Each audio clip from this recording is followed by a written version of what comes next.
This episode of Capes and Lunatics Sidekicks is brought to you by Tweaked Audio. To get awesome headphones, go to tweakedaudio.com and use the coupon code Southgate to get 30% off free shipping and a lifetime warranty. Or you can get there through the link on our website, southgatemediagroup.com. This is Luca Parrish, and you are listening to Capes and the Lunatics Sidekicks Podcast. Hey, what about our Comic Capers podcast? Ugh, what about us? 2 weeks in a row, that's right. Because Lil can't get enough Captain America. Welcome back to Comic Capers. For the whole month of July, I am Phil. And as you heard that voice, you know Queen of the Armadillos is here. Hey y'all, it's Lil Hellfire. And we couldn't keep him away even if we tried. Mr. Marvel himself. D-Man. Sorry. Yes. Charlie the Professor Essa. We both went for the shaved head look eventually. Here, Newark, New Jersey, capital of professional wrestling. Get rid of your mohawk, did you? I've never done the mohawk. I've debated it several times. Why do I feel like it's coming?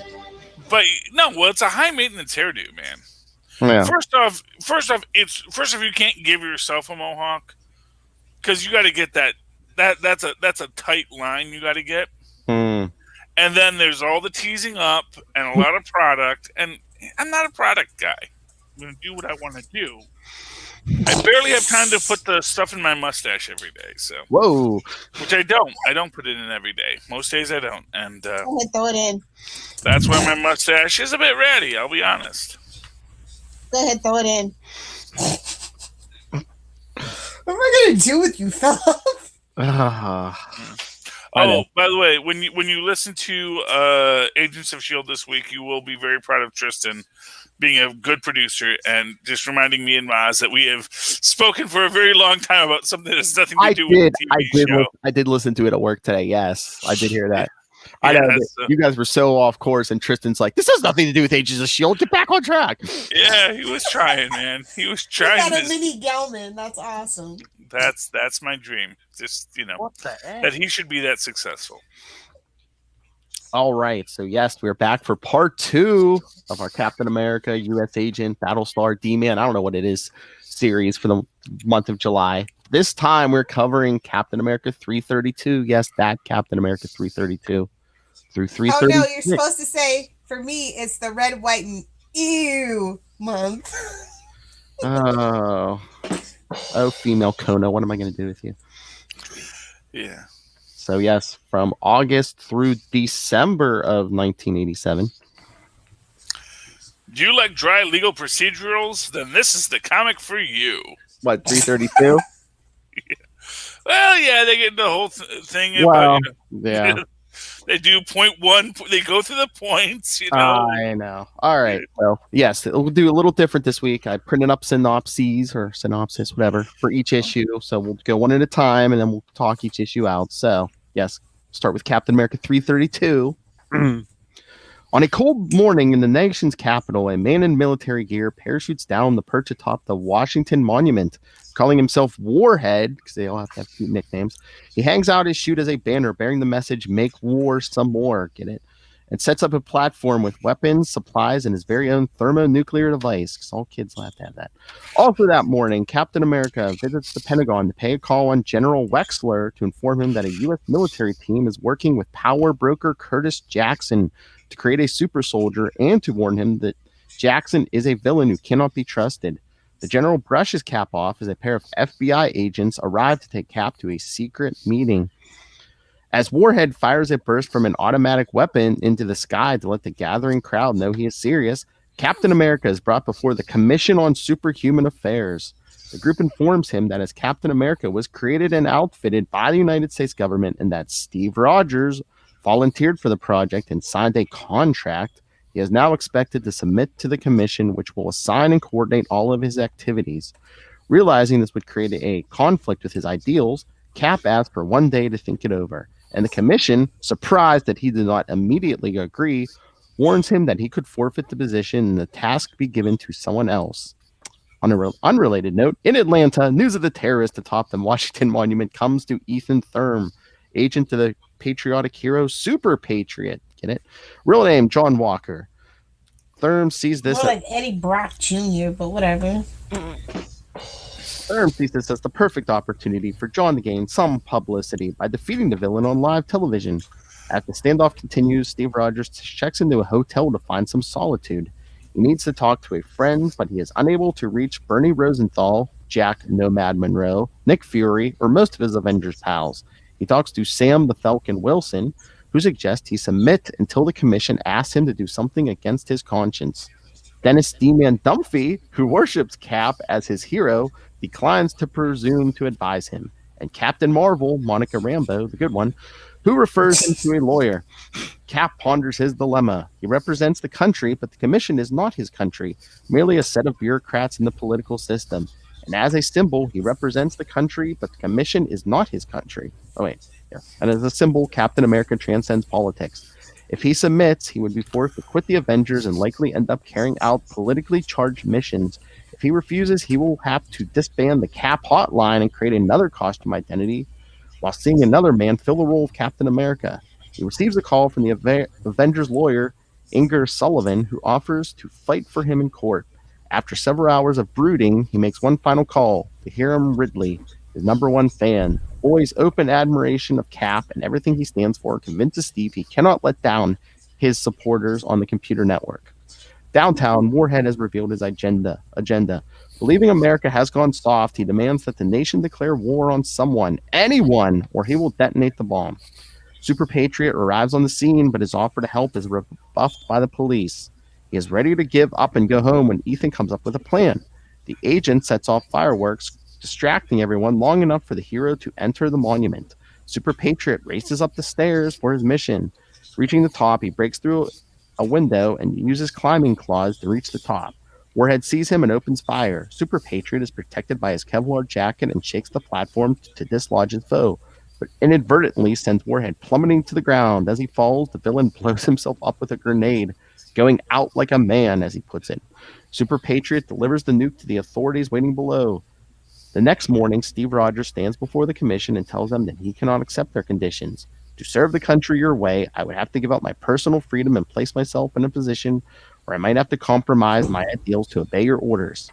Captain America represents the American dream, and he would have to compromise that dream to be what they want him to be.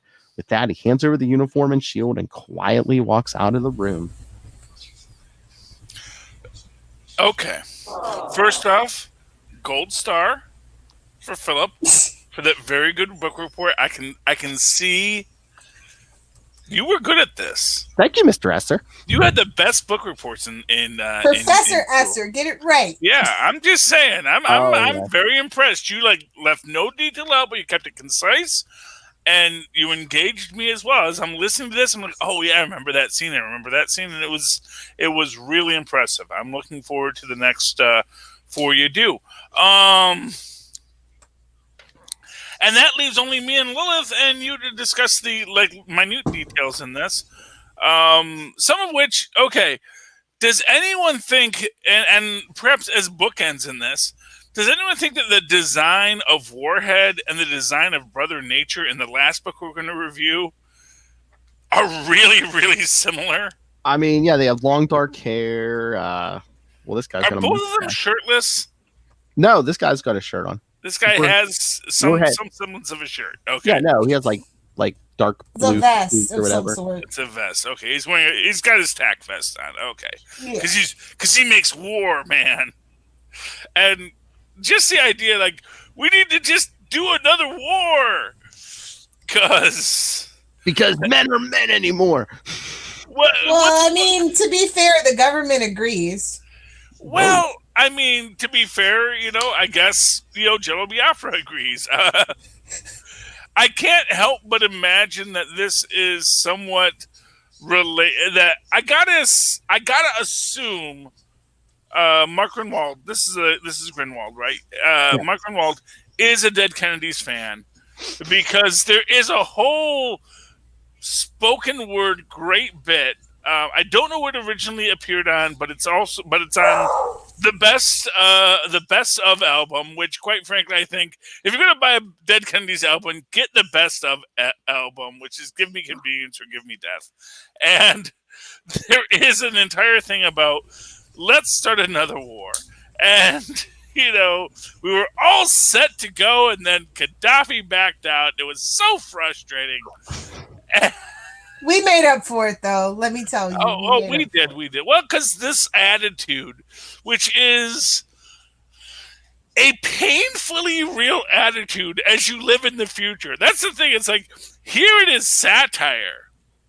And now it's like, oh, yes, what a great, prescient intellectual diatribe about the degradation of American values. I mean, brilliant, Mr. Grinwald. You are ahead of your time. I mean, is it just that there's always been people like this, but they're much more visible these days, with social media and the 24-hour news cycle? And well, here's what I'll tell you. I mean, the idea that every 10 years, that's an old bit by George Carlin. It's like every decade America has a war. Yes.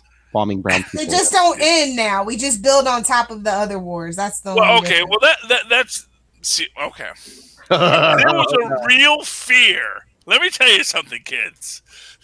If you were back in 1987, there's a real fear we were gonna miss a war in the 80s. It was like the first year where we didn't have like a big war. Like there was Grenada was as close as we got, as far as we knew. There was the Contras, which again, I love the Contra call out in this, because that is a great point to make about this when Cap says, are they going to make me fight with the Contras? Oh, yeah. Yeah. And it's an interesting point that he's not necessarily opposed to the idea, but he's like, so is that what I'm doing now? Am I going back to that? It is interesting. I like how Grunwald threads the needle with Cap on this. Between being, let's face it, a Joe Friday, by the book kind of cop who believes in the best in the situation, and trying to deal with the fact that maybe he doesn't feel that the world is gonna fit him. He's sort of this guy who he believes in the ideal, but then he's realizing, wait, am I the only one believing in the ideal? It's like if Joe Friday existed in this day and age, which Ed O'Neill tried to do and did a good job of, I think. About how being a by-the-book cop would really feel weird in our modern world of policing. And likewise, a by-the-book kind of superhero feels odd in this modern world. And I kind of wondered, did this come before, was it Kingdom Come that had all the super violent superheroes and the people that were didn't respect the golden age hero aesthetic? Yeah, this was that was part of it. Yeah, okay, yeah. so Kingdom Come was the they were 90s the stuff. legacies that thumb their nose down at the old timers. Yeah, and I'm sure it's not new. I'm sure Marvel's not the first person to do it, but they do it here, and that's sort of this idea. And I think that is it's an interesting way how Grunwald is expanding on that idea that then becomes kind of definitional for the entire arc of superhero comics as we go through this transitional point in history culturally, where we are going from those 80s, which, as bad as they were, there was this real, like I said, you guys don't even understand. You guys don't even understand. This was a real thought. Are we done? Are we not doing wars anymore? The Berlin Wall falls. It's like, okay, are we done? And most of us were happy about it, but obviously there were some people that got very upset, like Warhead. Halliburton. Yeah, oh, brother, there goes my bread and butter, as as Bugs Bunny once said. That's right. That was when the Terror beats up Nature Boy, because Bugs Bunny was in Nature Boy's entourage, and after he gets beaten up by the Terror, and Bugs Bunny realized there goes his meal ticket. So you got to cause problems when your meal ticket goes up. Yeah, so that is an interesting thing, and also AIM. That's like one of these big questions for me in this. Did AIM give him an actual atom bomb, or if he had enough money, wasn't AIM at this point? Wasn't AIM? Where did this guy get the money? That's the thing. It's like, okay. So backstory, future story, which we do start to get hints of later. There might be a larger conspiracy at foot. Oh, true. Yeah, true. And when it does come to it at the end of that story, I don't know if we're going to get to it, but yeah, there is this whole other thing. Yes, all of your greatest defeats were because of me, even when they seemed completely random and completely unrelated to what you were doing, and that maybe I could have utilized that.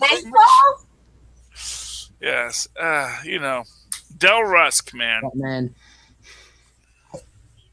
Yeah, I still don't know why he wouldn't have just gone by John Smith, but yeah, Del Rusk. He's not in any of these books yet, which also. No, that's what I'm saying. It's one of these things you kind of almost imagine that it's one of these things where you retroactively put him in because he's pulling the strings later. Mm-hmm. But it's like, oh. I don't know if Grunwald just thought of the Red Skull later, or if he was just like. This, or just wanted to do wanted to make it seem at first like there was no big mastermind behind it. It was just random chance.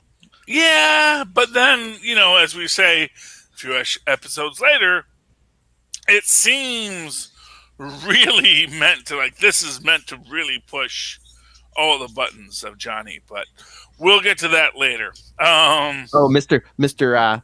Two-finger push-ups. This one. Yeah, I don't think that actually does anything for you. Look, my fingers can lift my own weight, which is okay. I guess if you're a rock climber, that might help you. I think you use all your fingers as a rock climber, though, Lilith. But it might work on your balance, maybe. Yeah, maybe, but really, that's what one-arm push-ups are supposed to do, Yeah. Well, he's super strong. He's super strong. That's where you're showing he's so strong. I'm always more impressed when Here's what I'll say: it would be more impressive if he wasn't doing push-ups, but he was doing finger-ups, where you just where it's just you bend your finger and then push yourself back up with your finger, like that, or and then you can switch fingers, and that helps you as a rock climber. Because really, all this is doing is holding the muscle position, and the actual work is being done by your biceps and triceps. Still, I'm going to do what I want to do. I'm just saying, the muscle group you're working there is not necessarily enhanced by the fact that you're doing it with one finger. Yes, it's really just sort of a way to show off. Said. Oh, hey. I'm going to tell you this. I'm sorry, we have company. I apologize, Philip. I'm just going to say, if you got one finger that knows what it's doing, that's a good thing. Prerequisite. Nobody tell Rob. Nobody tell Rob. I'm just saying, Go ahead, throw it in. Anyway, but yeah, so I found it interesting that this is one of these great stories that is totally destroyed by modern technology. Because you realize that if Cap had a cell phone, he would. Seinfeld? I'm just saying, it's like that would have he doesn't turn on the TV, doesn't turn on the radio, doesn't do anything. At no point, he calls Sam Wilson. At no point did Sam Wilson say, "Hey, you in DC? There's that guy on the Washington Monument right now. Maybe you should go do that. Maybe clear your head, go beat up a bad guy. Maybe it'll make your head feel better, you know? I mean, well, Nick Fury was out of the office. Maybe he was on. Oh no, the receptionist said he was out of the country. I thought I was gonna say maybe he was on his way, but no. Yeah. Well, you know, but also you don't really want to turn the TV on when Kathy Harmon's on. She's not really, you know, that ace reporter you want to look forward to. Yeah,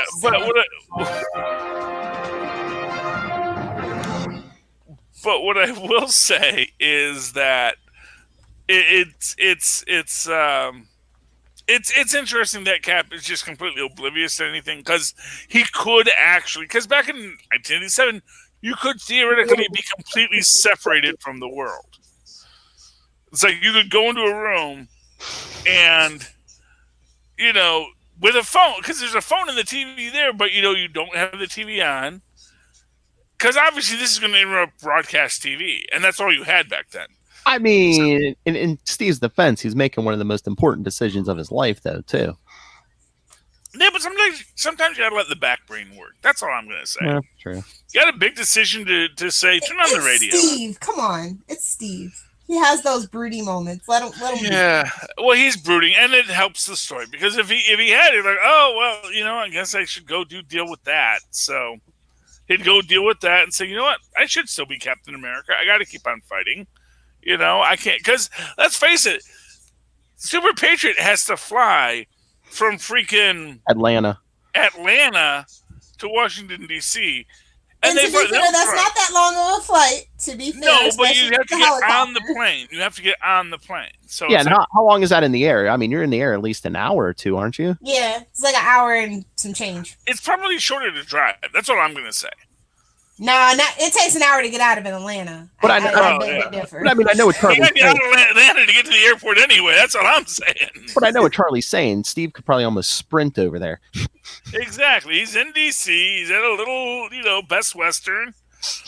Because it wasn't a flop house. It was, you know, but it was meant to be a Motel 6 kind of thing. Probably on the rough side of town. Might have been. It was a roadway in. # changed my mind. Also, you know it's bad when your guilty floating head is yourself. It's not even Uncle Ben, but it's yourself. Well, you know. We're going to get into some weird stuff with some floaty head flashbacks in the next issue, I think. But, yeah. No, I was going to say. I thought the sequential buildup was great, though, and I absolutely love the last page, the last panel. End of an era, 8/12. I like it. I like the buildup. It makes sense. Yeah. Just him folding up that suit and putting it in the shield and just leaving it all there. Oh yeah. Hey, and it's just black. And it's just, yeah. It's the classic scene. You know, you want my gun and my badge? Here's my gun and my badge. I'm done. Cap is done. Captain America, no more forever. Yeah, sure. I mean, it was the 80s. You could still get away with, you could still shock people and like, oh, is he coming back? And I mean, again, was Captain America really the household name that like Spider-Man or Superman or Batman was? I mean, he's always had his fans. He's always been a core part. Yeah, but how long was Wally West the Flash? Oh, like what, 20 years long, right? Yeah, so it's like, it's not like it's and unprecedented. People still clamored for Barry, so you know. Which is sad in its own way. But, you know, and it just shows you that it doesn't matter how popular you are, you know, it's like freaking Hal Jordan. But we gave him gray sideburns. We really showed he was old and decrepit and should not be a superhero anymore. Like, nope. We want him back. Can't have the black man being a superhero, please. And, by the way, can I just say, I need to go back and read Cap 165. Because there's clearly a black Captain America in it. And I'm like, wait, what now? No. In one of the scenes, when he thinks of, you know, I had to think of someone else being Captain America. And you actually see this flashback to a black guy dressed as Captain America running into a scene. And Cap's sort of like, what? I think that was his imagination. No, that the editors knows when he was talking about being D-Man or Nomad. Yeah, but which I don't even think was 165. I think it was more like 175. But I mean, yeah, he was talking about the whole Nomad thing. Oh well, yeah, I know. Well, though in Nomad, other people did take up the thing, but it just that would have been so much more interesting had he not gone back to the Captain America. I'm just saying, some people's mantles do get passed on, and the next character that they take up becomes even greater than what they had. And I think they maybe should have done that with Steve Rogers. Maybe. Well, I mean, in the movies.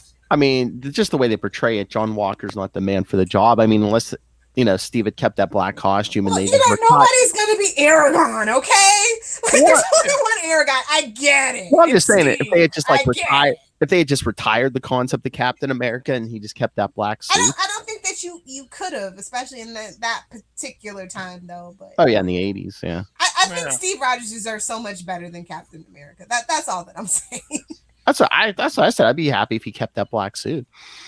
Oh yeah, I mean, it's what's better in a black suit. That's all that I can say. Spider-Man. And although it's funny. I wonder if Jack Monroe hadn't been Nomad at that time, he might have just said, "Well, I'll just be Nomad again." Oh yeah. And just took on Nomad, and then he could have just continued as Nomad. I think that would have been easier to make a TV transition as well too. It just kind of reads better, and it's not as dated as Captain America, Truth, Justice, American Way kind of vibe. Yeah. Just saying. All right. Any final thoughts on that issue before we move to the next one? It's my favorite out of the batch. I'm just gonna let y'all. 332. Okay. Yeah, I can see that. I mean, it was a good one. I kind of like the next one a little bit better. Look at the cover. I mean, they're completely pandering to Charlie Esser because it's like, who will be the next Captain America? And look at the cover. I mean, there's Otto up in the top there. There's Ben Grimm with the fake beard on. I mean, they're totally pandering to Charlie. That's Stan Lee. Yes. Not Irving Forbush. And they have a couple other Marvel people on there as well. Yeah. So all right. It was very nice of them. So here, the rest of these summaries are shorter, so. All right, Cap 333. The Commission on Superhuman Affairs debates their next move in the wake of Steve Rogers' resignation as Captain America. General Hayworth wants to court-martial Rogers, while Henry Peter Gyrick would prefer to use him as a means of forcing the Avengers into line. Valerie Cooper persuades them that Valerie Cooper persuades them that the next course of action should be to find a new Captain America and to cover up the fact that the original was forced out. Hayworth reports on 2 failed super soldier experiments, Nuke from Daredevil 233, and G.I. Max from Captain America 331. See the last episode. Just ouch. What a bunch of G.I. Joe rejects. Yeah, I know. G.I. Max. Seriously. Exactly. Other suggestions include Jack Nomad Monroe, Sam the Falcon Wilson, and Nick Fury, but none are acceptable because, black guy. Nick Fury is not acceptable? How dare you? I like my Nick Fury black and white version equally. Just saying. Well, How dare you? Well, I think they even brought up the point. It's like, Nick Fury was like 100 at this point. Well, yeah, but it's got an infinity formula. Give him some special buckwheat pancakes. It's fine. Well, I think some of them were. He's too much of a renegade, Yeah, and to be fair, no, what they said was he wouldn't want to give up being the head of S.H.I.E.L.D. Although, honestly, he does that every third week. I was going to say, he does that all the time. Yeah. Yes. But what it really was is they know that he wouldn't want to be cottoning to this random group of random presidential appointees. Exactly. That's the thing. It's not even cabinet level. Honest. It's like, is he going to listen to us? No, he's not going to listen to us. He's like, I'm Nick freaking Fury. Has anybody watched Space Force? Because I was getting told, I was like, yeah, this is Space Force must have stole some stuff from this. It's a good show, by the way. You should watch it. Okay, are you watching it? Yeah, I finished it. I liked the first season. Okay. I enjoyed the first episode. There's so much to watch, Lilith. And, there are old Star Treks I have to watch, too, True, touche. When in doubt, watch Star Trek. I don't care which one it is. Watch Star Trek. I mean, when you talk about what to watch, there's a constantly expansive library of good things to watch. And for me, I have a very specific genre that I'd rather spend my free time watching. So it kind of keeps fair enough. But yeah. Hey, kids in the back. I'm trying to do my book report. Okay. Okay. Sorry. Philip. Oh, I thought you were done. I'm sorry. I didn't even get through the issue yet. But But then Valerie Cooper brings up Super Patriot in the news for his victory over the Washington, D.C. terrorist warhead. Last issue. As the vigilante hero is leaving the studio where he had appeared on a talk show, 2 FBI agents escort him to a meeting with Valerie Cooper. She asks for his background, and he readily supplies it. He was born John Walker in Custer Grove, Georgia. His older brother, Mike, died heroically in Vietnam, and John wished to emulate him, and so was enhanced with super strength by the power broker. He planned to enter unlimited class wrestling until promoter Ethan Thurm persuaded him to become a patriotic costume hero. As Super Patriot, he mainly did publicity appearances until the terrorist incident at the Washington Monument led him to a more active type of heroism. Cooper explains how they are looking for a replacement Captain America and offers him the position contingent on a background check. Cooper stunned. This dude's Kurt Angle. Sorry. Stunned Walker. He would have been much happier had he been. Yes. Stunned. Walker accepts and goes home where he tells Ethan Thurm about it. The wily agent draws up a list of demands including perks for himself, jobs for the Buckies, percentage of merchandising, etc. Walker goes out. Spider-Man needs Ethan Thurm. That's all I'm saying. Spider-Man needs this guy. I don't know why Ethan hasn't tracked him down yet. I know he didn't. Walker goes out jogging and phones Cap's hotline asking for a meeting at the Lincoln Memorial the following evening. The next night, after waiting past the appointed time, Walker is attacked by a figure he assumes is Captain America, then by 2 others. They turn out to be the Buckies, Lamar Hoskins, Hector Lennox, and Jerome Johnson, who have heard the news from Ethan and have come to Rough House with the newly appointed Captain America, and he assures them that he will not leave them behind. Sure. 2 days later, Super Patriot appears before the Commission on Superhuman Affairs, where he is told he has passed his background check and that the position of Captain America is his if he wants it. He readily agrees and hands in Ethan's list of requests. Valerie Cooper takes him off and has him suit up for the first time as Captain America and presents him with the shield. She then takes him for training, leaving him in the hands of 3 Freedom Force operatives, the pardoned Blob, Avalanche, and Pyro. The 3 ex-villains relish attacking a costume hero, and Walker has to think fast as the ground buckles and fireballs whoosh past his head. He hurls the shield and knocks out Pyro, then rides a shockwave to clobber Avalanche, but he is unable to do anything against the massive Blob. Cooper intervenes before Right. That guy's rule. I know. Cooper intervenes before the new Cap can be injured. She then sends him to watch the tapes of the original in action. After a grueling day, he returns home, but is unable to tell Ethan whether they have accepted the deal. 3 days later, new Cap meets with the Commission, who tells him that he will have to drop Ethan Thurm as his manager, as well as 2 of the Buckies who failed their background checks. Cap readily agrees. I want to know how Lamar passed his. I want to know how. I want to know how John passed his. Do you think they weren't looking They that have deep? just been committing hate crimes 2 issues ago. Yeah, but they weren't arrested. To be fair, hate crimes weren't as big a deal back then, Charlie. Let's just be honest. And they didn't get arrested. Fair enough. For that. Do you think maybe the other 2 had some kind of criminal records for something, and Lamar just? Oh, never been arrested? definitely. I just think that if this commission was that concerned about these, well, and again, this goes to the idea that there's a Conspiracy. Pull the strings. Yeah. Okay. Here is my biggest gripe about this issue. John Walker's flashback. When he says, "Oh, I grew up in Custer Grove, Georgia. You know, my family were farmers, yada yada yada." Clearly, when you see the image of his family in the back, there's a cop in that background that is never explained. Who is this cop that was just, "Hey, I'm the cop. Wait, I'm a part of the family." You mean that panel right there? Yeah.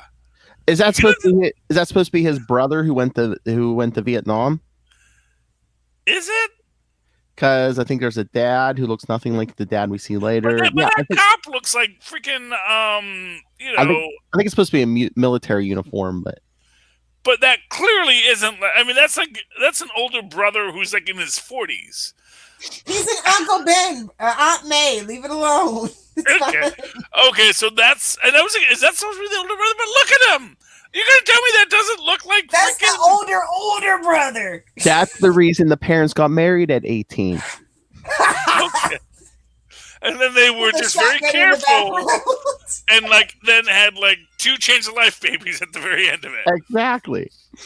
It happens. It can happen. It's motivation. He wanted to be Can't get pregnant again, right? It's like wah wah wah wah. 3rd time's a charm.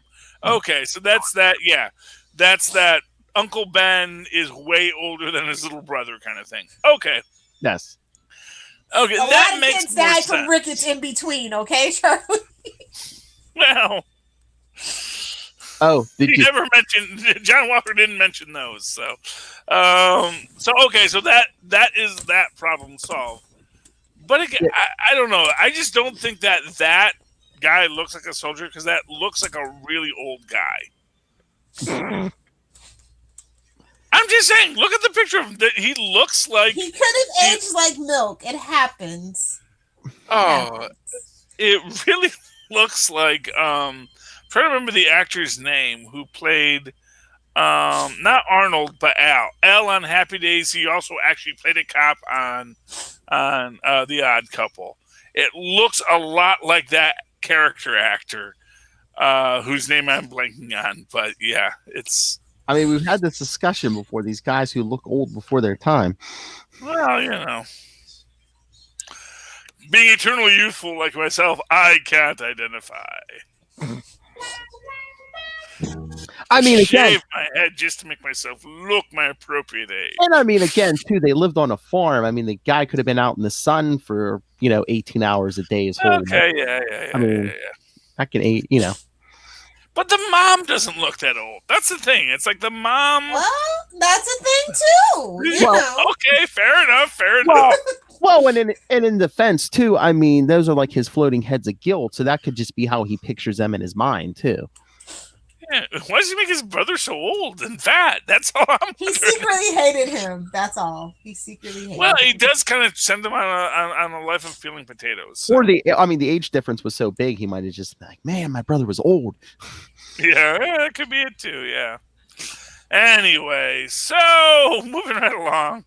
I mean, the dude's taking a couple shots to the head from Captain America's shield. Come on. Yes, this is true too. But you know what else makes this issue special? If you read the next issue blurb in 332, this was the first issue ever where there was no Steve Rogers in any way, shape, or form. Oh, well, there you go. Because even in those Nomad issues, like the 2 or 3 issues when he's trying to decide to be Nomad, there he at least would show up for a couple pages and be like, what could I be now that I'm not Captain America? Yeah. And for what it's worth, I like the legal questions that they're asking. Like, well, can we censor? Can we do this? What's to stop him from making a knockoff Captain America shield and a knockoff Captain America suit? Which, for those who remember, Clayton Moore used to tour as the original Lone Ranger, not in costume. After they said he could no longer wear the costume, which I kind of think is kind of the inspiration of this entire arc, is when Clayton Moore had a whole fight with the owners of the Lone Ranger character about whether or not he could still be the Lone Ranger. Mm-hmm. This was back when studios really hated. This was back in the "they didn't even ask me" period, if you remember, where they said we do not want anything to do with anything we ever did prior to this moment. That was garbage. We're making good stories now with the Lone Ranger and Batman. We don't want any of your garbage stuff in our films. Garbage. So, and all those films failed horribly. So, well, except for Batman, which did very well for itself. So. Oh, but as a big X-Men fan, Lilith, what did you think of Freedom Force? Yeah, it was a thing that happened. Yeah, I was not impressed. I'm like even Mystique couldn't be bothered to show up. Well, honestly, she's not that's not her gameplay. I guess. And the fact of the matter is, it ended the way it should have, which is the tank just says, you're not as big of a tank as you think you are.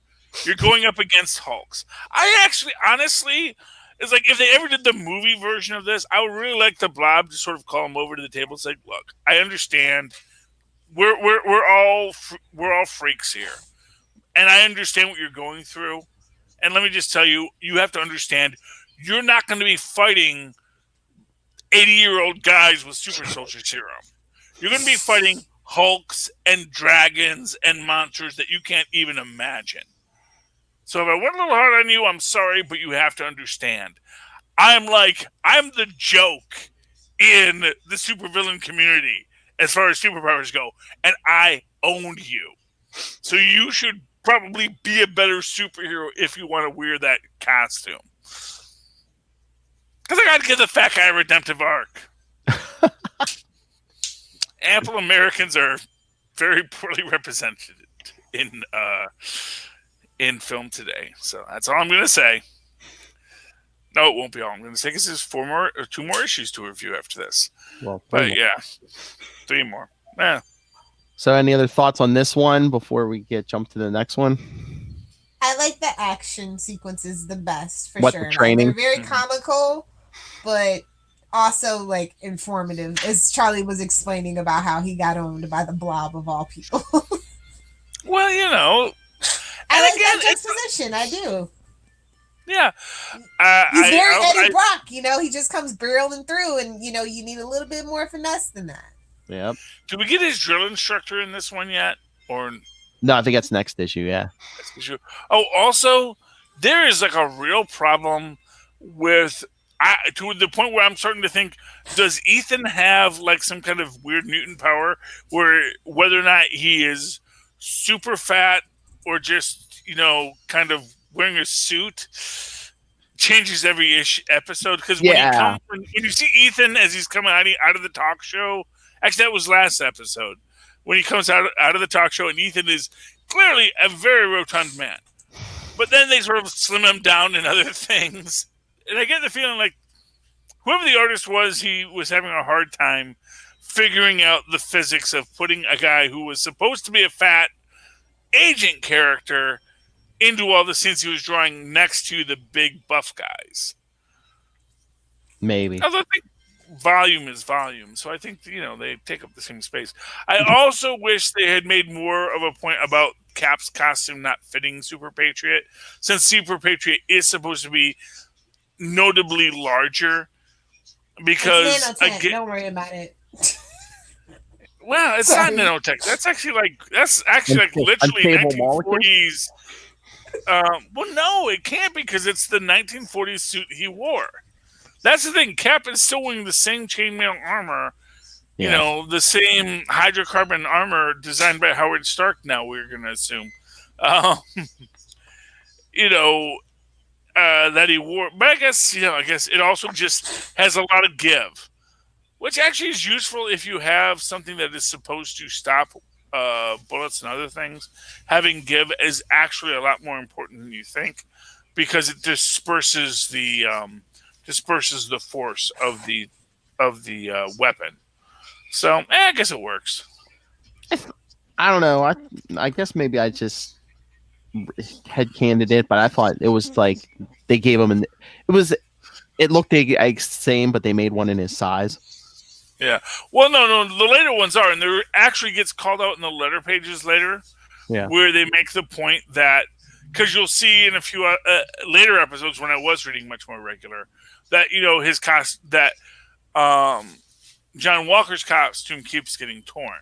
Yeah, whereas Cap's costume never really got torn, and they actually explain it in the letters page that that was a duplicate costume. It didn't really, it wasn't made of the same materials. We've gotten them into a better costume now where we've reduplicated the materials.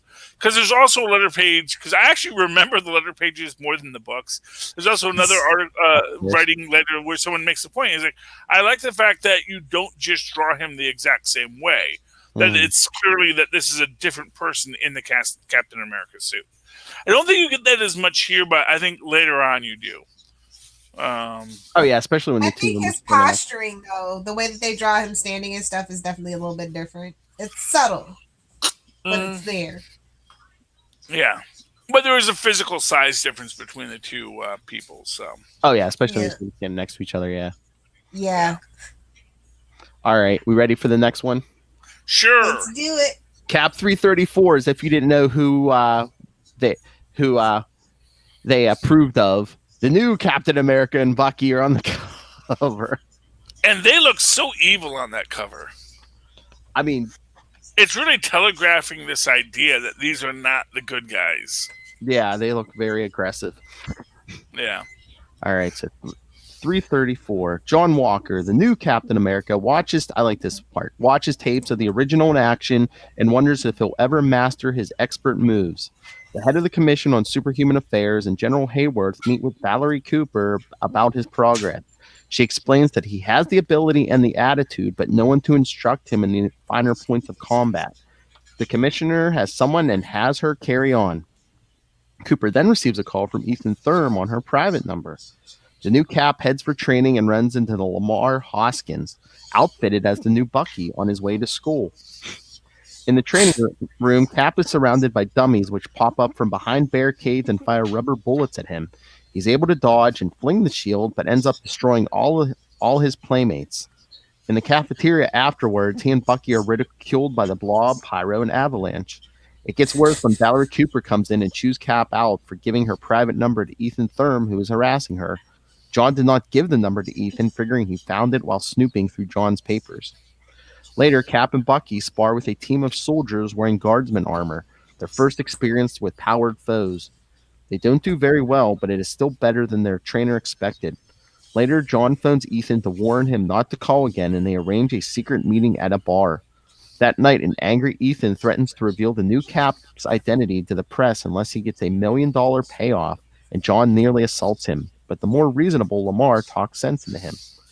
On their way back to the base, Lamar suggests beating Ethan up, but John nixes the plan as they would have to go through their buddies Jerome and Hector.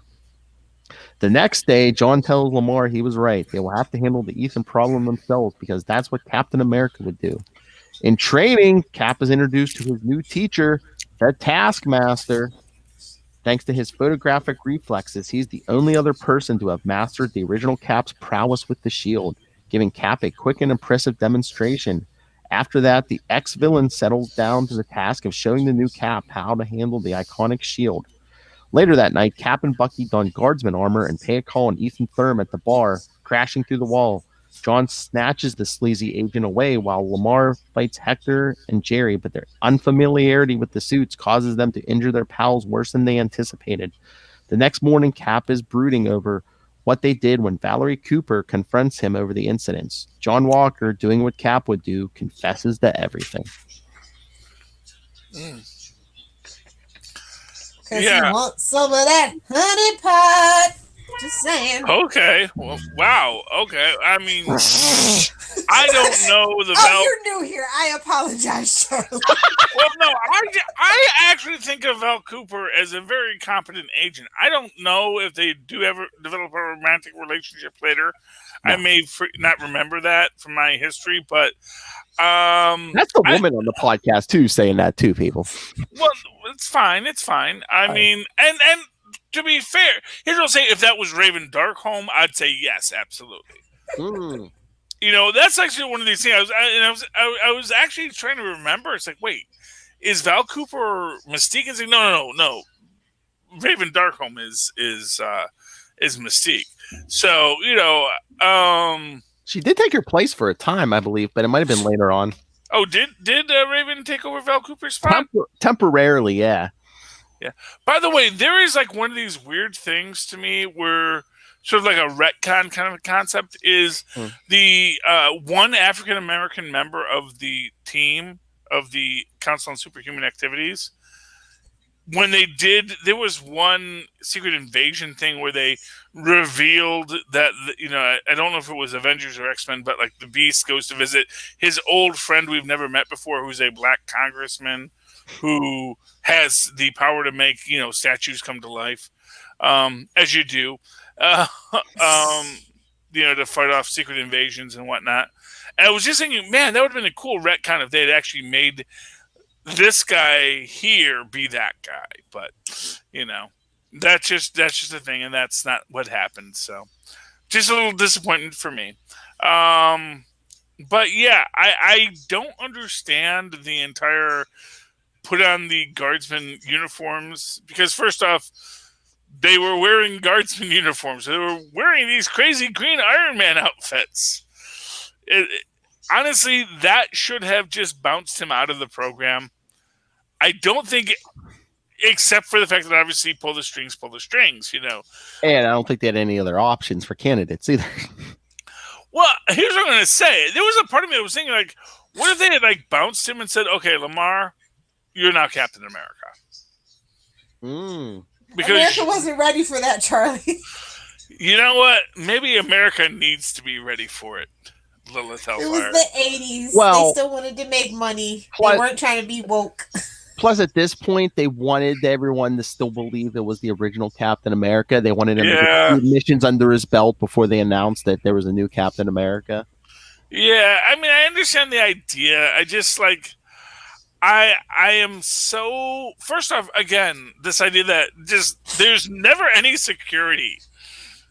I know. Don't you think there'd be once you get past the front door, everything just okay, open it. No, you hired ex-villains that could backslide. Well, for sure, no security. I mean, I'm sure they have access to the base, but it's like, don't you think those armors would have some kind of security code or something? Well, just the fact that you just lay around. I guess what you can say is, StarTech's super user friendly. I mean, not with the instant kill mode, as we saw with poor Spider-Man. Initiating instant kill. But I mean, unless they're just they leave the armors unlocked, they're like, it's in the middle of a government facility. Who's gonna take it? That's just ridiculous. But I'm like, you got janitors probably walking around this place, office people, something, lock that stuff up. Exactly. You don't want freaking Stanley cameo where he picks up the Mjolnir to dust under it. You don't want Becky and the Secretary Pole getting her hands on that when her ex-boyfriend comes back to town. You don't.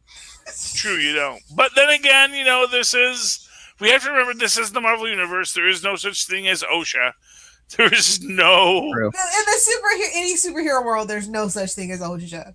Yeah, there's no restrictions on pretty much anything a corporation does. And I guess the whole guardsman thing, it's like a toned down lighter version of the Charlie Esser theory. It's like, well, have we tried beating them up yet?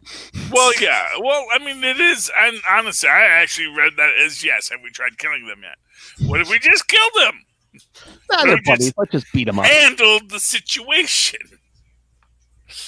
Say, well, we don't want to kill the other two guys. Ethan, we'll snap his neck like it's made of pretzel. But, Hector and Jerome, these are our buddies, Well, not so much their buddies, because they'll help us. They got them fired. They'll help us bury the body. Well, they really got them fired. Those who remember later episodes. Oh, which is a thing that I was like, wait, is this sort of it was kind of is this the false memory he has of how he dealt with the Jerome and Hector problem? No, or was that later, the Jerome and Hector problem? Yes, it's towards the end of John's run, but yeah. Well, no, I didn't know if that was a reveal, that he did that. When they reveal, I know when they reveal what happened to Jerome and Hector. Oh, yeah. It's a reveal to John Walker, and it was a reveal to me reading it. Yeah. But I don't know if that was a reveal, that it was actually shown in comic before then. Oh, yeah, we're going to get, we're going to get there, yeah. Issue 347, yeah, that happens. Yeah, it happens scarily. Oh, look. Okay. Yeah. Oh, look who's on our Facebook. Who's on our Facebook? Hi, Ray. Hoping Lilith is enjoying the Cap issues. She picked him. No. Let's spread that rumor. Yeah. No, you have said repeatedly, I thought we should do Captain America because it's July now that it is. Yeah, Lilith. No. I just went along with it because Phil picks out everything. Oh, sure. That is just, you just, if I jumped called out. If I jumped off, if 80s Cap was drawn like Chris Evans, y'all might have hooked me back in the day. I don't know. All I know is I'm here, and I was told you wanted us to do these in July.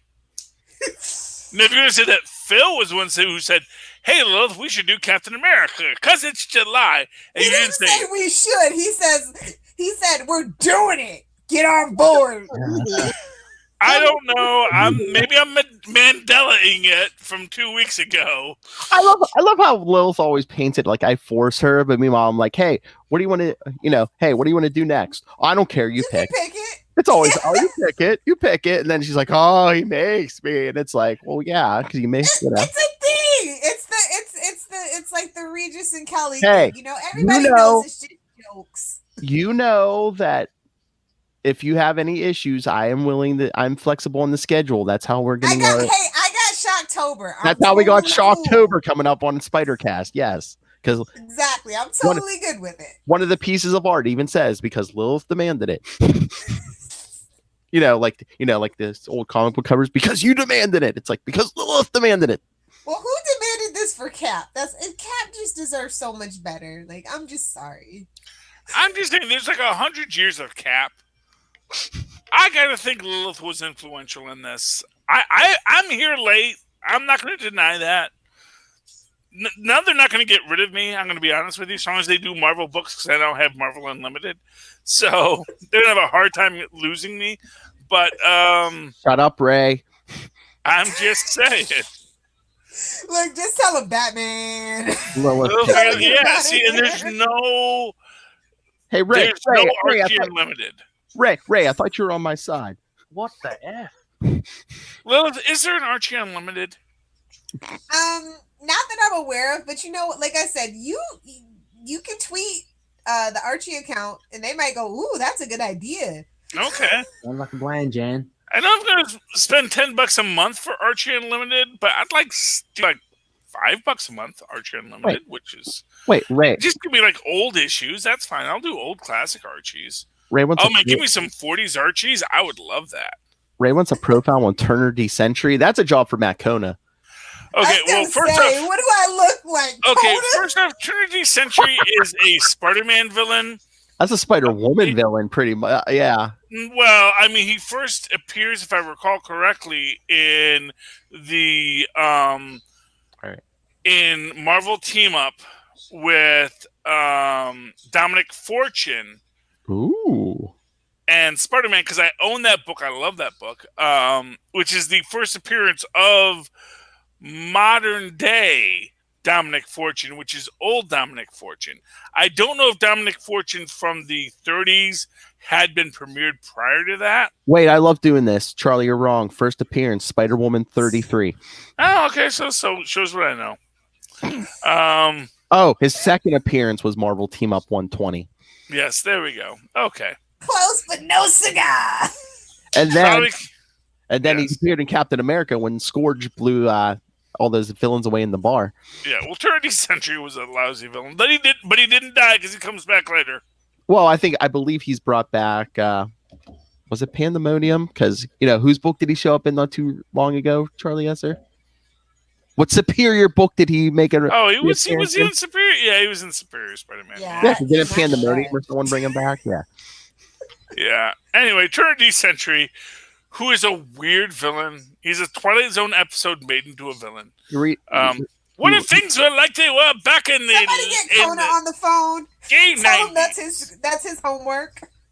Oh, well, if once Kona watches this and reads it, I'm sure I'm going to message like, I'll do it. But I would love to talk about Dominic Fortune. I think that's also actually the first appearance of Frogman, but I'm not 100% certain on that either.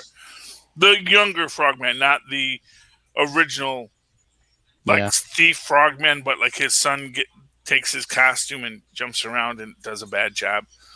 But yeah, Dominic Fortune was awesome in that. I just reminded me because I was like, oh, hey, look, and Skeletor's in this issue. I mean, Taskmaster. But Lilith, did you hear Ray's reading Masters of the Universe? I wonder who got him on that. Yay! I'm proud of you, buddy. Can I say this about Taskmaster, he is a really good teacher in this. Well, yeah. You never see him actually taking the time with that one-on-one tutoring. Now, granted, the only other time we see him doing this is with the Avengers Academy, and literally when where he's just standing there saying "jump and do things," and literally Boulder, best character in the Marvel Universe, never gets used, calls him out. It's like, so you never learned how to do any of this stuff. So how does that make you a good teacher? You know it, but you don't really know how to teach it. Well, he put it in a teacher to me. I kid because I know a lot of teachers. I kid. I'm just joking. Don't at me. I love my teachers. Well, yeah, but I'm just saying it was just a nice take on Taskmaster in this, where he actually does. Nobody tell Kristen. He does the work, and he's saying, "Okay, look, when you're doing this particular thing." Says there's 16 moves that you have to master, or 16 basic moves. Kata. Like that's just, and I don't know if that's a real term. The katas. I don't know if there's an actual martial arts term. I'm pretty sure for shield throwing.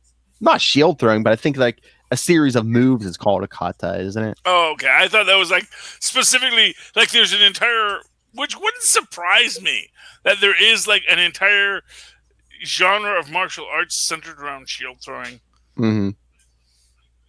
It should exist if it was done. But yeah, Americans gonna make it happen. Don't worry about it, Charlie.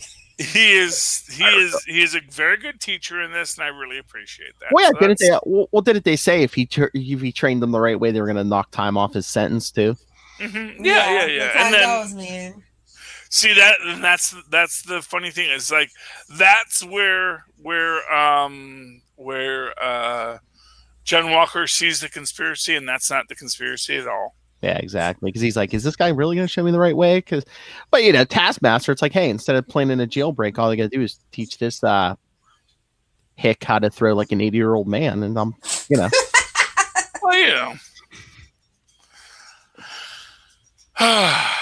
But anyway, that was good. What else happens this issue?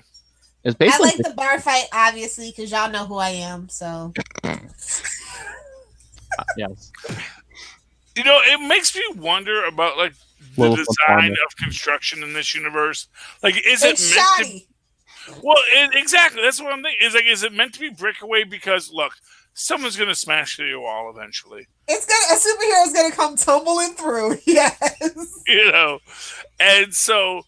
It'll last for a while. It may get weathered, but I think you're in a better spot to replace it with the cheap stuff, because the cheap stuff, yes, it's going to crumble when someone falls through, but someone's going to fall through it every couple of weeks. So it's like if you build like the big brick facade, they're going to tumble through that too. But that's going to be a lot more work to replace. So anything else on this one? Nope. All right, so we'll get to Cap 335, where you talk about that last cover. He looks evil in this one. Oh yeah, although this one, well, he is evil in this one, and it's like, oh, but I'm evil too. Should I be fighting the evil guys who I agree with? Which is like, this is not a moral conundrum you should be having, John Walker. Exactly. And this is. Oh, God, John Walker. Yeah, poor Bucky doesn't get a shield. That's not fair. Well, I think that's why they eventually give him a shield, because they like say it like so many times in these books that like, gee, it'd be nice if I had a shield too. Hint, hint. Plus the name was problematic.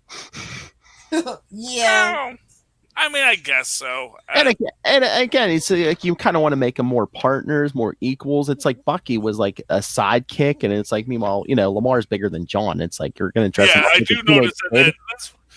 Which is why I think that there might have been this like weird thing when John Walker goes, there's a what if there.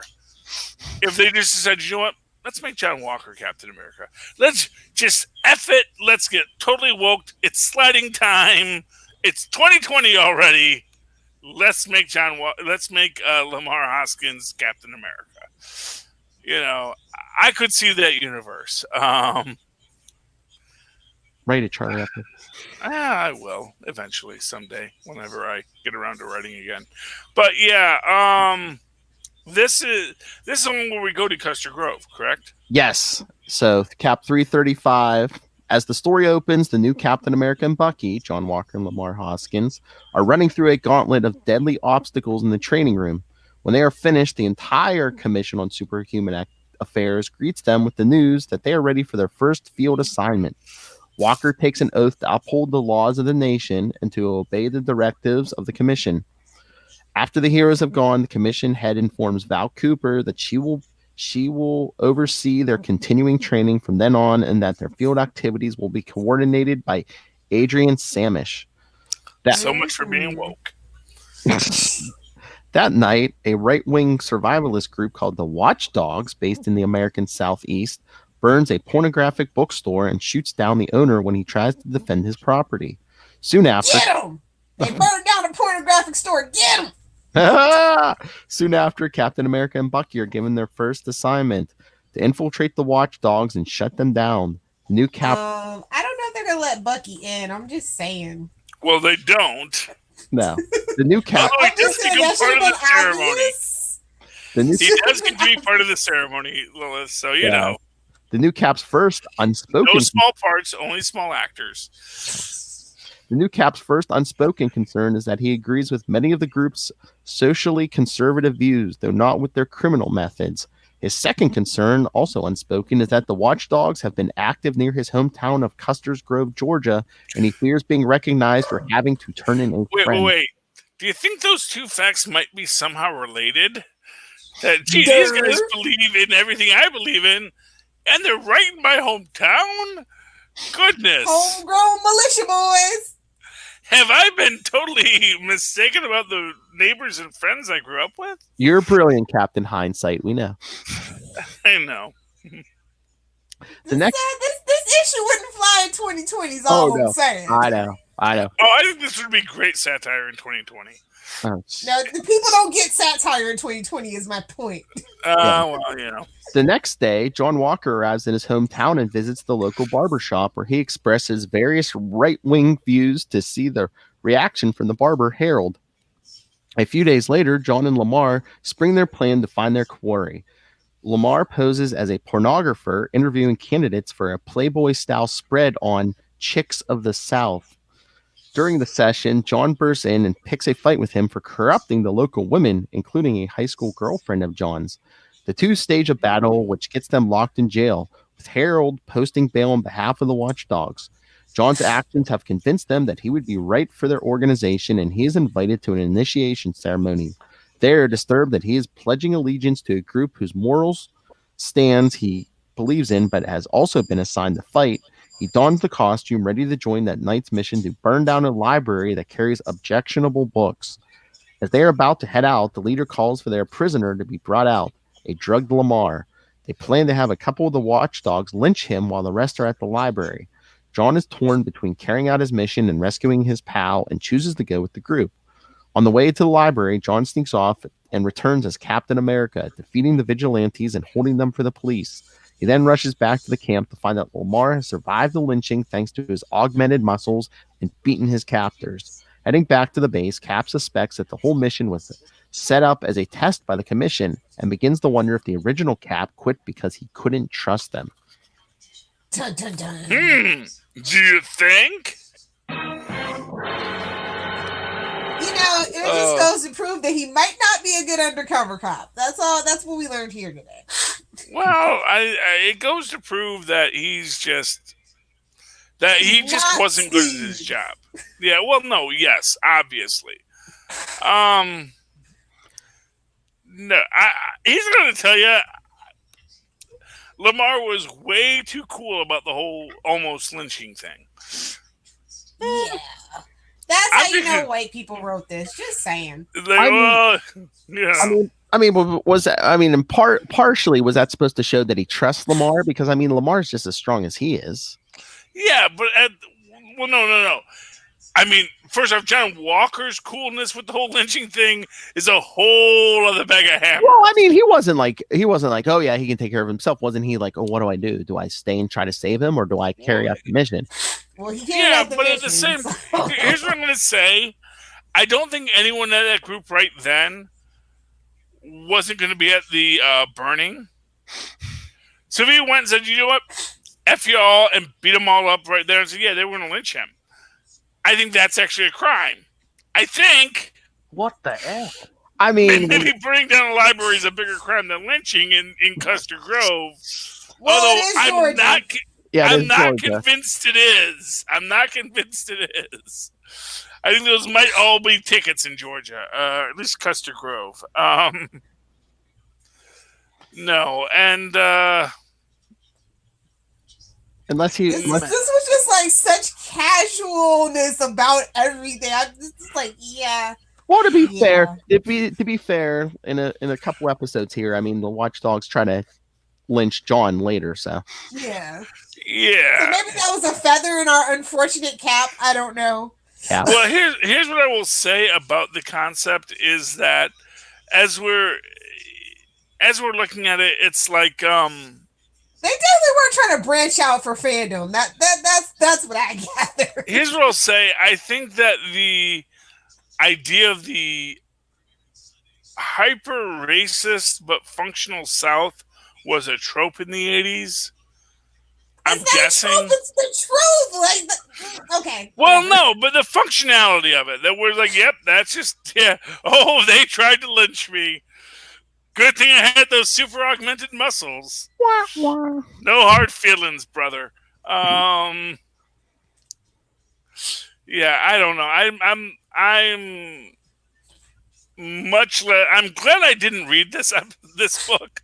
This is like the fun of having your books delivered by Lawson's. Where you just go to the convenience store to find the books you want to read, and whether they're not there or not each month, that's a complete That's the crapshoot. mystery. Oh, so that's half the fun. It's like a grab bag.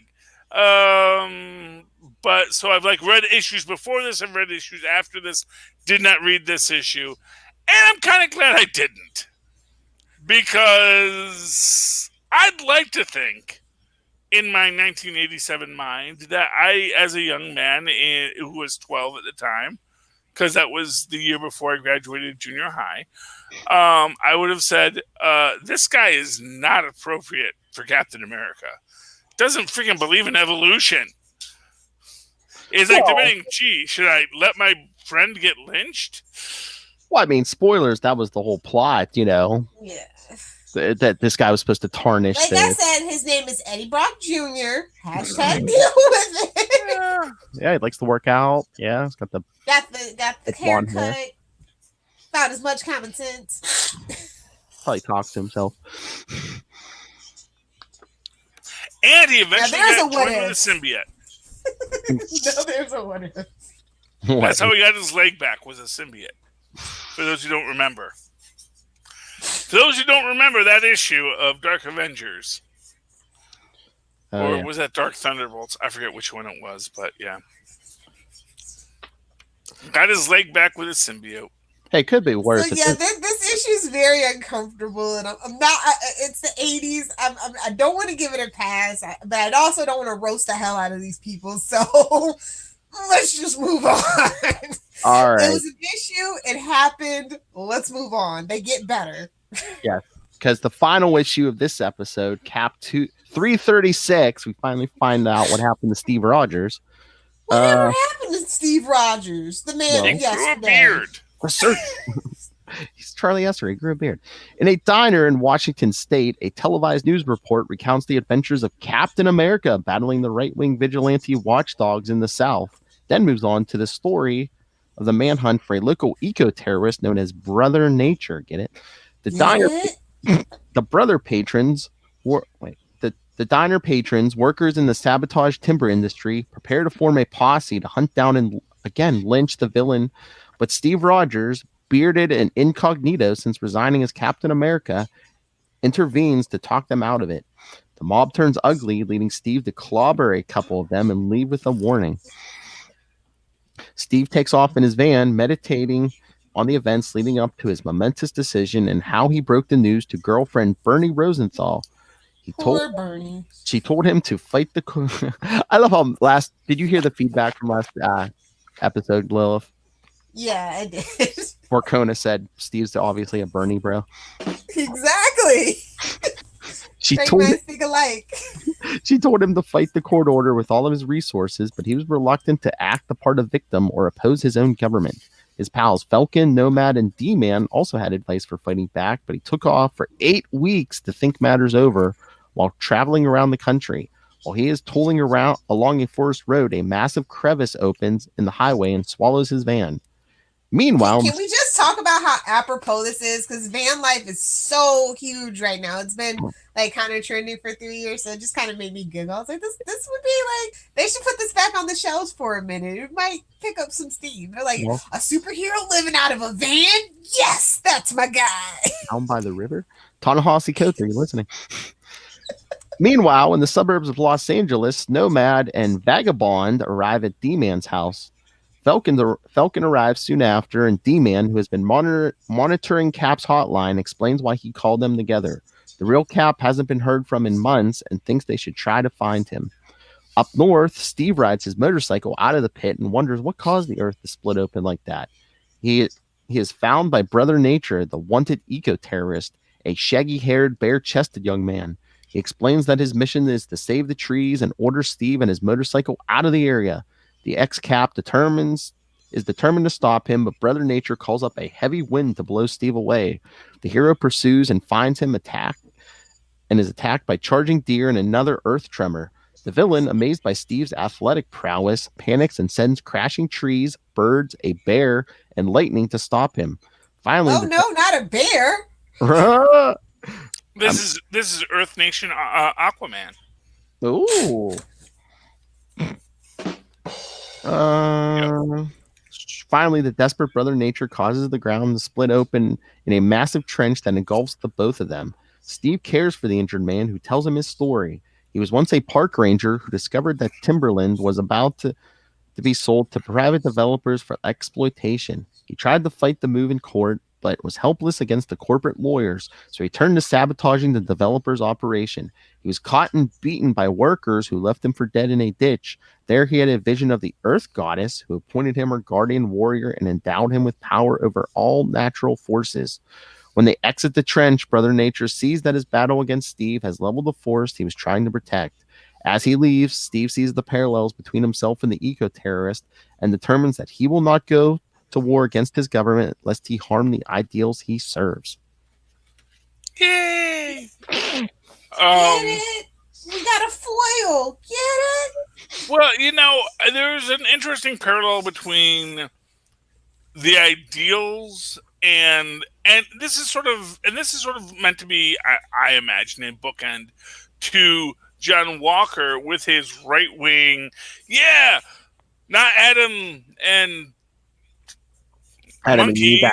Adam and Steve, Yeah. Adam and Eve, yeah. Well, Adam and we didn't come from no monkeys. I'm no monkey's uncle. I'm a human Are being. you sure? Oh, I am, honestly. Trust me, I've met my nieces and nephews. They're monkeys, so it's crazed apes. A lot of them.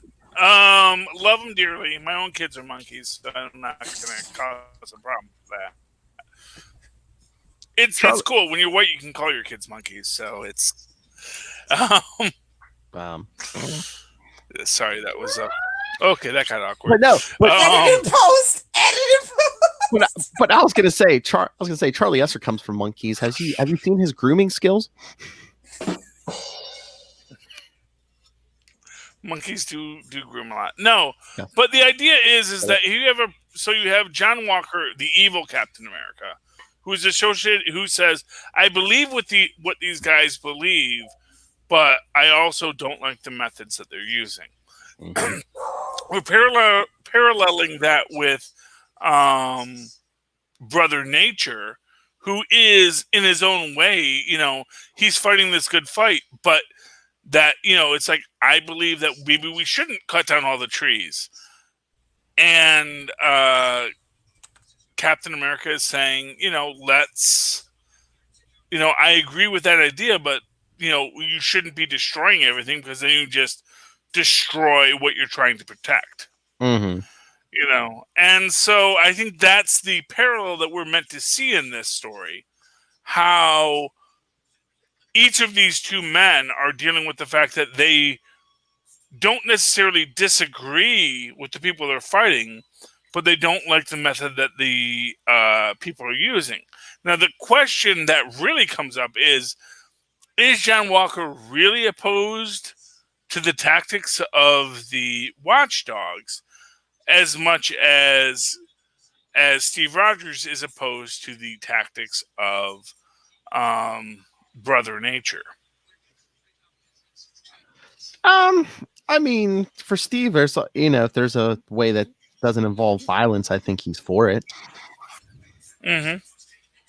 Yeah, well, I mean, without a doubt, Steve definitely wants Brother Nature to not be as much of a villain as he is, but he is a villain because he's a person who's been, for what it's worth, gifted with the power of the goddess of life of the universe. Yeah. Which is one of these things that, like, it's one of these subtle things that, like, later comic book writers would it's sort of like that whole hex power thing, where someone would say, if she has hex powers, that means this and this and this and this. And we've already established in previous issues that when Gaia shows up, that's like Elder God status. That's like Cthulhu, but for not killing things. And I just took this as like the Khonshu thing, where it's like, was there really an Earth goddess, or was he like hallucinating and just like some toxic waste set off his mutant gene or something? Yeah, they might actually do something with that later with him, because I do recall a different origin that sort of retcons it to be a little toxic wasty. Yeah, but still, the idea that and for what it's worth, as I said, he's Earth Nation Aquaman. He can control all the beasts. He can control the land. He can control the trees. He has the power of the earth element in him and can control all things that crawl upon the earth. So it's an interesting power set, and also a power set way outside of what Captain America should be able to deal with. And yet he does quite swimmingly. Hold on a second. Lilith, it says your mic and your camera aren't connected, so I can't add you until you do. It says your devices are not connected. Okay. Yeah. All right. So since we're in the deleted part later, edit out that whole white thing and monkeys. So, I do call my kids monkeys. I'm sorry. I don't feel it's weird. It's like, it's only weird when it's not that thing, and which is this thing about cultural understanding and cultural context. In certain cultural contexts, things are okay. In other cultural contexts, things aren't okay. This is why white people can't say the N-word. And I understand that, because it's like, look, that's not your cultural context, so don't say it. Don't be a jerk about it. Don't be a jerk about what you can't do. Just say, look, this is something I can do. And other people can do certain things in certain situations. You can't, because you don't have the cultural cachet to do it. And in this situation, we're dealing with Captain America and Super Patriot. Because he is all things. Hey, first appearance of the Captain.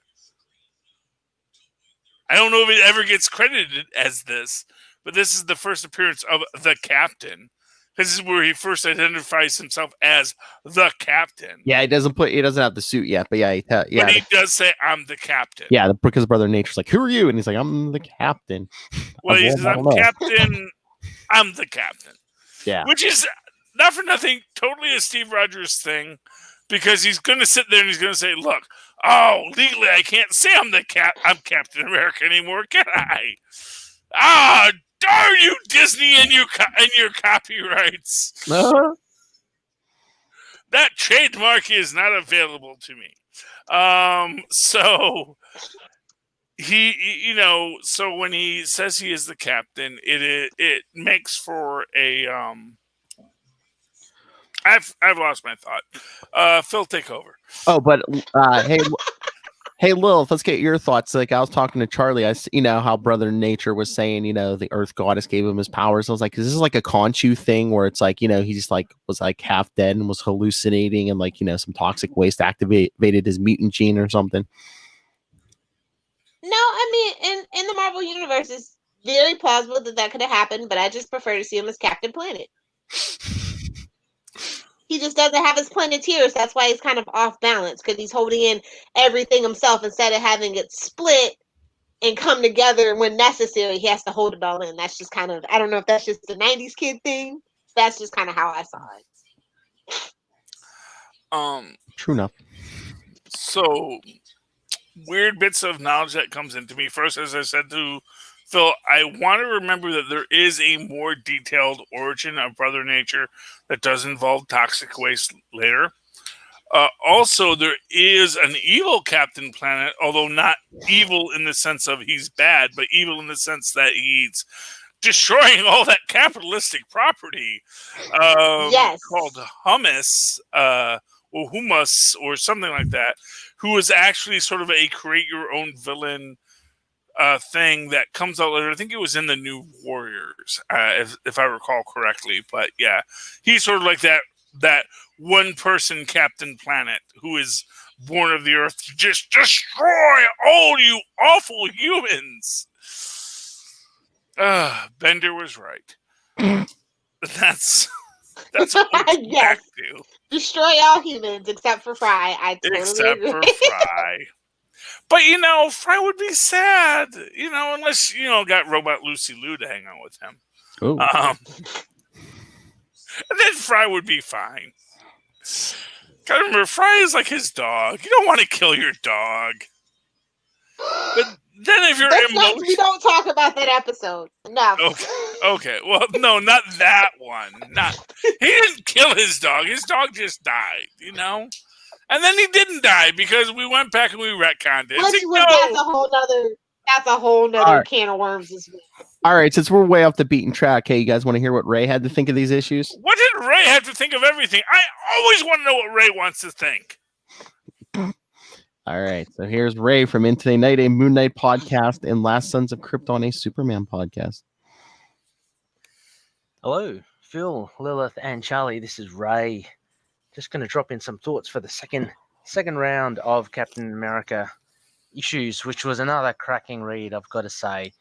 So looking at 332 to 336. So just comments, I guess overall, the thing that stuck out for me was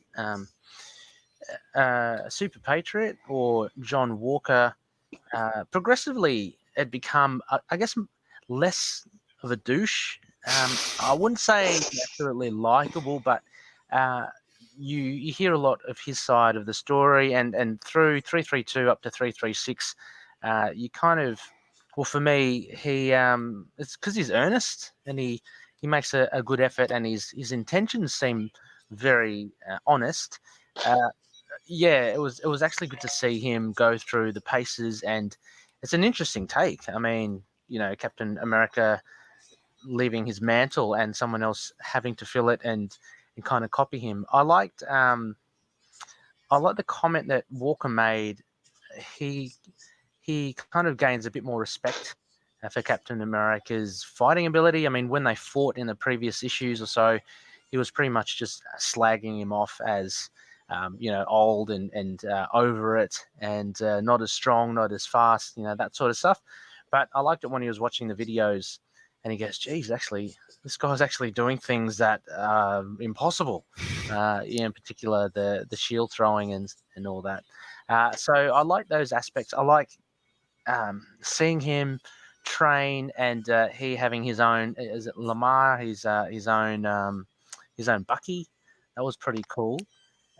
So I'm just trying to look now because I don't want to get the guy's name wrong. Well, let's just call him Bucky then. No, I shall be a bit more Lamar. It is Lamar. Oh, that's a good guess. Anyway, So they were pretty cool. It's a really, really nice to see that they were gelling together there, and through the training rooms, they were working well together. I like the appearance of Taskmaster and how he's kind of made a deal with the government to help out superheroes, although he trains villains.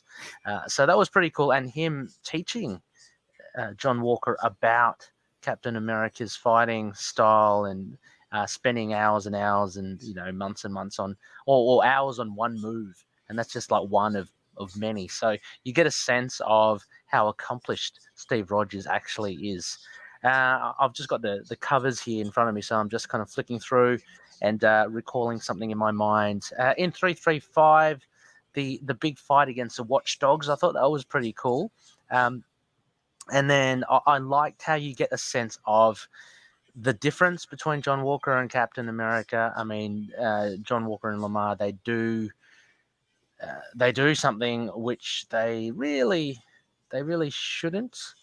Am I getting that right? It might have been 334. I'm not too sure, but I may have got that wrong. Anyway, when they were dressing up as guardsmen, that's all I was saying, and they decided to, to chase down some guys dressed as guardsmen. So a little underhanded, and I think he even mentions, would Captain America do this? Would he be as deceiving in his tactics? But anyway, the Watchdogs one was pretty vicious, actually. I mean, when that adult bookstore owner gets shot, it's kind of no senses there, isn't it? He gets kind of shot in the head, and you see a whole pool of blood and everything. And the Watchdogs are pretty vicious. And in that issue 335, what I found really good was the parallels between John Walker and the Watchdogs.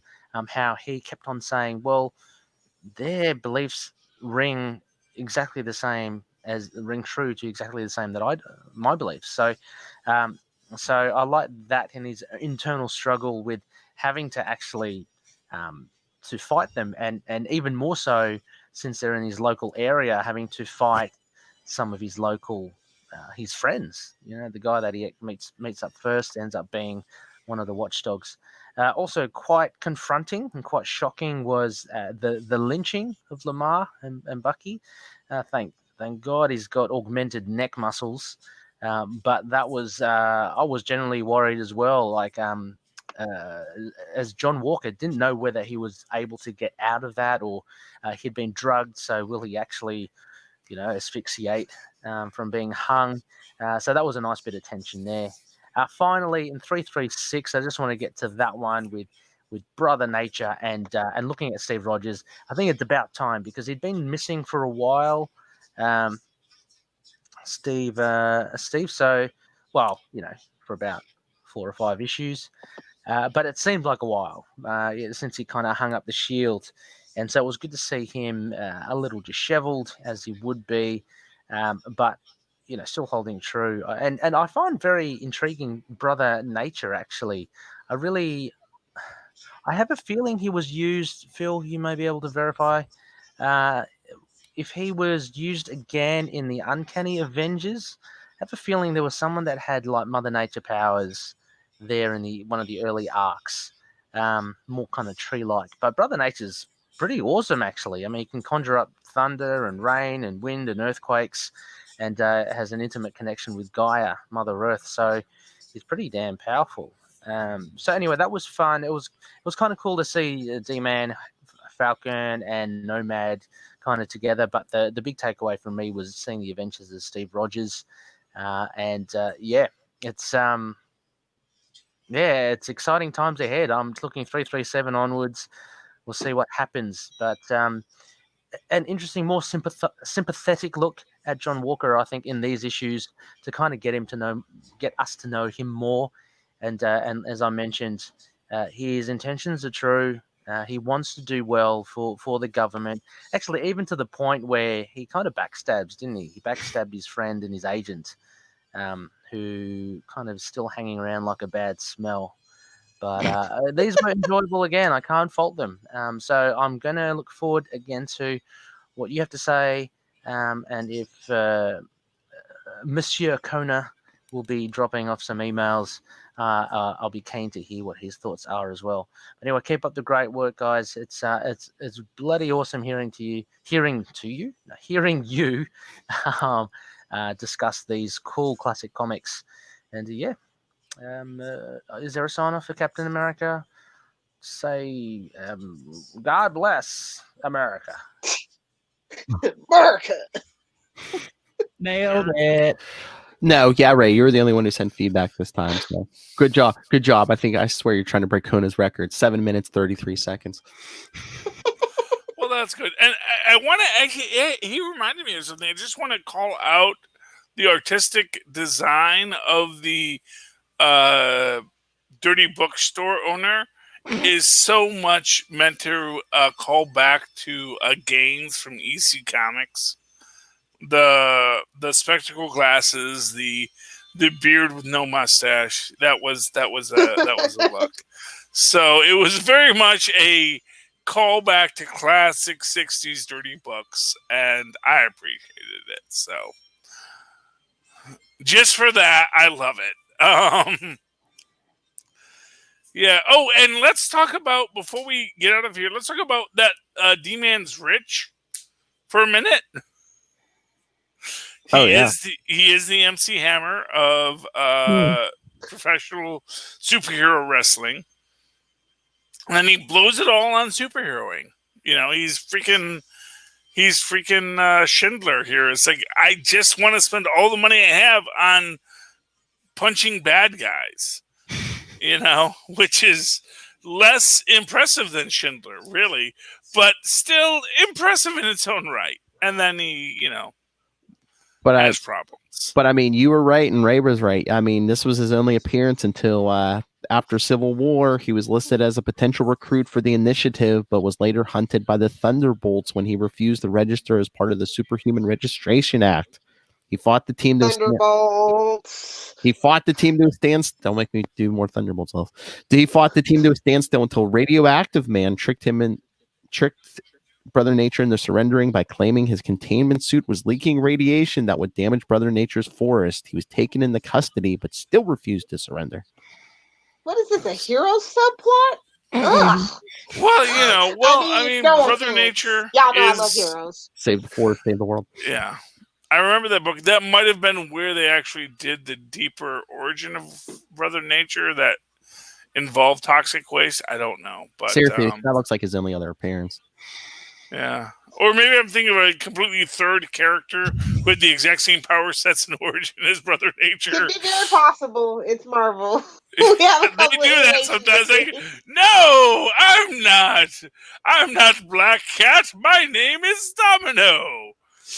I'm a completely unique and different character. No, I'm not the Scarlet Witch at all. Why would you even ask such a silly question? Well, clearly my costume's black like the other one, but okay. I'm not that one. And Brother Nature can control the earth and the weather, so like taking a job away from Brother Nature's pretty awesome. Taking a job away from a hardworking black woman. I don't know. Storm can't control the earth, though. No, but she can control the weather. Yeah, well, that's different. And he can't control the weather. He can cause winds. That's a little different. Did he bring lightning down or something? Not in this issue. It's mostly just earthquakes. He's definitely definitely an Earth Nation guy. Oh, yeah. That's what I'm saying. He's Earth Nation Aquaman. He can control the earth, control the things within the earth. He can't, the only thing they said he caused winds. Which, honestly, he may not have even caused the winds. The winds may have just showed up. So is this a coincidence that a bolt of lightning tries to hit Steve Rogers? Could be. I'm going to say it could be. I'm just going to say, if you can control the weather, you can usually control where the lightning goes. Just going to say that. I think this run is it's good, but it has its low points, and its low points bring that average down for me. Yeah. I will say I did speed read this issue, so maybe I missed the lightning bolt. Pickle. I'm not a fickle pickle. I like what I like, and I hate what I hate. Oh, we know. Yeah, but I mean, it's a good issue, Mm-hmm. Oh, by the way, I want to talk about Nomad clearly being unstable in this issue. No kidding. Totally jealous of freaking D-Man, and totally like, why do you like that he is rich? Do you want to be rich, vagabond? Do you want to be with D-Man now? It's like, we're gonna get this. Dude, We're gonna get all this. it says We're gonna get this in the next couple episodes because like he's completely jealous of D-Man and Vagabond, but then meanwhile any chance he gets, he's like checking out other women and stuff. And yeah, Jack Monroe It has was some the problems. 80s. Everybody was a lech. well, and plus he was from the 50s. Deal with it. And plus he was from the 50s too, so he's like a 50s chauvinist. Extra lech there. And not for nothing, he was like a teenager in the 50s too. Yeah, he was. Let's be honest, like he was like Book Bucky. He wasn't like later MCU Bucky. Well, I'm actually as old as Steve, and we're all like equals. No, this was like, hey, Captain America, let's go beat up the Red Skull. Yes. Hey. Yes, Jack Monroe was Bucky to Charlie's favorite Captain America. No, he is not my favorite Captain America. Well, you like discussing him. You like discussing him. Well, I enjoy all the. First off, I enjoy all. Honestly, my favorite Captain America is probably Protocide. Oh. Followed secondly by American Dream. But yeah, Protocide is my favorite because Clinton McIntyre is actually an interesting character that's never had anything done with him. So my fan theory can go nuts with him. So he's the best one. He's a blank slate, and I can say whatever I want, and I love that. Do what I want to. William Burnside's interesting, just because the possibility that William Burnside could have a redemptive arc is as a neat concept that's never been explored. And Jack Monroe is cool because Jack Monroe is cool. But yeah, I mean, all of the people in the Captain America franchise are cool. Go ahead, there are a few that I wouldn't say, oh, I'd like to read a book about them. But anyway. All right, so should we get out of here? Let's get out of here. On that note. Yes, so. On that note. Again, send your thoughts. We're going to keep going. Next time is, I think it's Captain America 337 through 341. And to tie into it, Iron Man 228. Because we get a big Steve Rogers, Tony Stark confrontation. So, well, 2 actually. That's right. We're always fighting. So email us, capesandlunatics@gmail.com.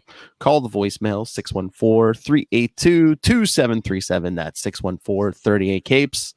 And remember to follow Comic Capers on Facebook, Twitter. Follow all of our stuff, all the links, all in one convenient place. That's Linktree, linktr.ee/capesandlunatics. And remember to support the sponsors, Tweaked Audio. Listen to all of this nonsense in crystal clear HD with Tweaked Audio headphones. And Hunt a Killer. That's right. Go check out Hunt a Killer. And Michelle Gray needs your help. Darn it. See, come on. She can't solve it alone. Help her out. Even a pretty boy like Charlie Esser knows Hunt a Killer is the way to go. And remember to pick up Pod Life, the book. Learn all about the ins and outs of podcasting. Sound like Charlie now. Learn about all about podcasting. Pod Life, the book, Volume 1, because Volume 2 is in the works. And when you go buy that on Amazon, because you know you're going to, use the link for Southgate Media Group right down there in the show notes. Help support this show, the network, and the Emperor Has No Pants. Rob, Master Doom, Southgate. Go back and look at my history, and you will find out I am right so much more often than I'm wrong. Mark my words. Still waiting on those drops, Rob. Lilith. #Petty at Nightwing PDP. Also, Rob, don't cancel us. If you guys want to hang out with me on the interwebs, you can find me on Twitter at Lilith Hellfire. If you're on Instagram, like all the cool kids and hip grandpas, find me over there at Lilith Hellfire 86 or at Lilith Hellfire 69. Can you not talk and let me enjoy this? Charlie Esser. You have this one thing. And to be fair, I will argue none of us are wearing pants right now. I'm wearing shorts. I'm sorry? I'm wearing shorts. Exactly. So those are That's shorts, my not point. pants. Exactly. None of us are wearing pants right now because we don't have to. And why would you submit to the tyranny of pants if you did not have to submit to the tyranny of Get on there. pants? Oh yeah, you guys have got me because I even thought that. I got home from work. I'm like, I don't have to work till Monday. Guess what? No long pants till Monday. No. Pants are the enemy. That's the tyranny of pants. It is a must. Pants are a pain. But that said, hey guys, if you'd like to write to me about the tyranny of pants and maybe how you submit to the tyranny of pants willingly, write to me in that old-fashioned email way that our Maz and Boss once did at superconnectivityblog@gmail.com. That's superconnectivityblog, all one word, @gmail.com. Of course, follow me on the Twitters. Because you know what I'd like to live tweet is that Agents of S.H.I.E.L.D. show. It's in its final season. It's going great, and I can stay up till 10 occasionally and tweet it. I may fall asleep at 10:30, but there's still good content to follow, and you can then tweet your thoughts, and I can see them and say, that was a good thought, man. I liked that thought. Thank you. At Charlie Esser, that's CharlieEsser. Look for the 2 E's in the middle. For quality. Bing. Thank you, Maz. And buttons. Again, thank you for joining us. Come back next week for more Captain America. Are you as hyped as Lilith? Let us know. Because it's July. Get it? Talk about petty. It's all in denial, saying this wasn't her idea. I'm sorry. I know. This was Phil's idea to be all DC. Like, well, why don't we do more Nightwing? Exactly. Don't let Lil fool you people. She loves the Steve Rogers. Ray Also, has, you guys should listen to Nightwing News. It's awesome. yes, thank you. I listen for Kristen, not Phil. Just saying. What the heck?